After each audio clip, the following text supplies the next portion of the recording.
No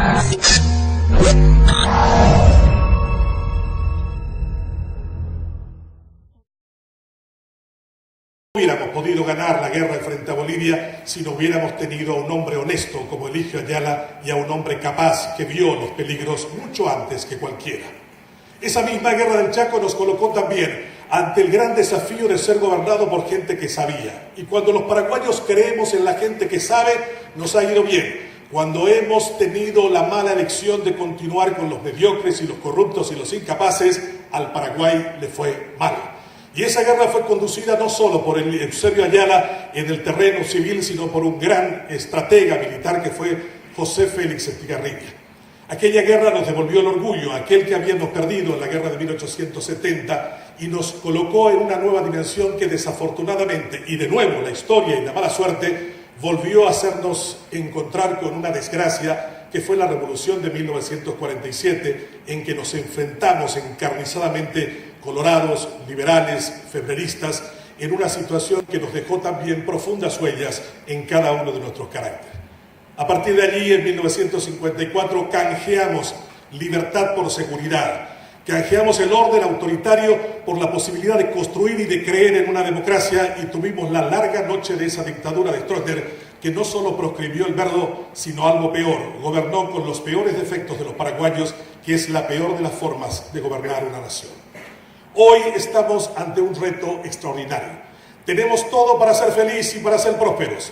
Somos el país más joven de América Latina, 65% con menos de 30 años. Tenemos el per cápita hidroenergético más grande del mundo. Eso significa que podemos hacer de la energía eléctrica todo lo que podamos hacer y crear. Pero sin embargo nos empeñamos en seguir consumiendo derivados del petróleo, comprando gas proveniente de la Argentina que al mismo tiempo se trae desde Bolivia. Al mismo tiempo seguimos creyendo de que hay una matriz diferente que no sea la energética la que nos va a posibilitar encontrar ese desarrollo, cuando es allí donde debemos apalancar nuestro éxito y nuestra capacidad de construir un país diferente. Nosotros deberíamos tener el objetivo que de aquí a 5 años todo el esquema de movilización de transporte del Paraguay sea eléctrico. No podemos entender por qué el Paraguay no utiliza al 100% su energía eléctrica para movilizarse. En este momento es el gran boom en el mundo los autos eléctricos, que consumen casi nada. Hay 2 grandes marcas que compiten en el mercado mundial, y un viaje a Asunción, Ciudad del Este, más o menos significa 25.000 guaraníes de transporte a través de energía eléctrica. Pero nosotros que nos estamos durmiendo, mientras los indios están avanzando, no solamente están encontrando nuevas formas de energía. Este es un ejemplo de eso. Este es un automóvil que vale $8.120 en el mercado. El combustible que utiliza aire comprimido y tiene la posibilidad de desplazarse en los mismos 300 kilómetros entre Asunción y Ciudad del Este, utilizando como gasto de recarga del aire comprimido un valor no superior a 10.000 guaraníes. Eso significa que sale más barato el aire comprimido de este vehículo que el peaje de Ipacaraí, la Chipa de María Ana y el peaje de la zona de la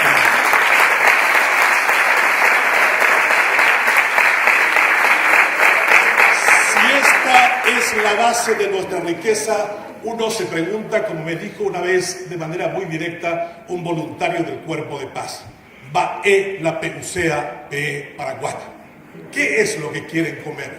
Son jóvenes, son lindos, son capaces de enfrentar los grandes desafíos. Uno viene a buscar un mineral de uranio y se tropieza con titanio.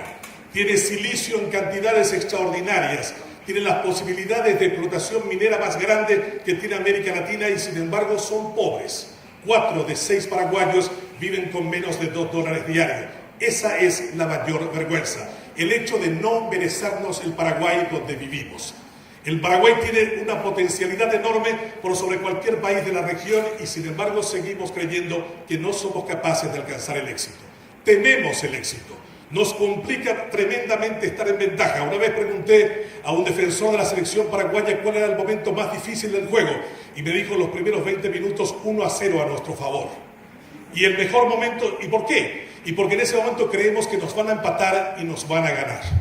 El mejor momento es 37 del segundo tiempo, 0-0 y gol a favor nuestro, Daiporia de Yocoa. Esa circunstancia de la molestia ante el exitoso es una de las cuestiones que debemos cambiar del Paraguay. En el Paraguay solo se tolera al que tiene éxito cuando se está seguro que tiene cáncer. Y eso está mal. Nosotros deberíamos volver a comprometernos con el éxito, porque entendí esa dimensión una vez cuando fui a Nueva York y me encontré con un paraguayo y me dijo: Benjamín, ¿por qué estos norteamericanos no van a ser exitosos? Donde te vas, dice exit, exit, exit, exit. Yo le dije: eso significa salida, no me importa, a mí me estimula.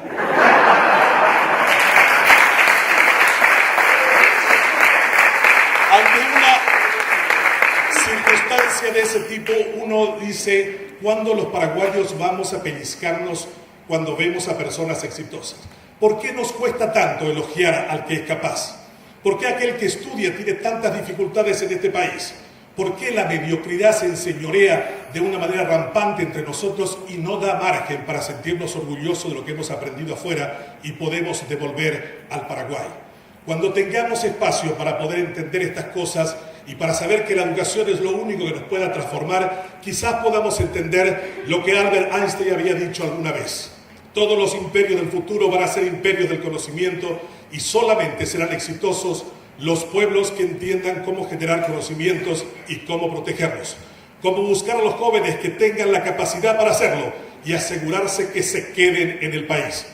Los otros países se quedarán con litorales hermosos, con iglesias, minas, con una historia fantástica, pero probablemente no se queden ni con las mismas banderas, ni con las mismas fronteras, ni mucho menos con un éxito económico. Si nosotros los paraguayos entendemos que nuestro gran desafío es construir una nación orgullosa por sus logros, utilizando sus recursos económicos, materiales y fundamentalmente humanos, en ese momento quizás aquella frase de Barret de 1904 no tendrá espacio entre nosotros, porque aquella dureza de la que habla Barret será sustituida por la ternura de tanta gente, en mi caso de mi propia esposa, y será sustituida también esa falta de suerte por el gran aprecio que tengo por haberme dado la vida, la posibilidad de recuperar a mi hijo Santiago. Y por último, aquel momento final en el que creamos que los paraguayos no tenemos razones para elogiar y ser elogiados, cuando sintamos al paraguayo en su éxito, nuestro propio éxito, en ese momento, cuando marquemos un gol en los primeros 20, estaré seguro de que ganaremos por goleada. Muchas gracias.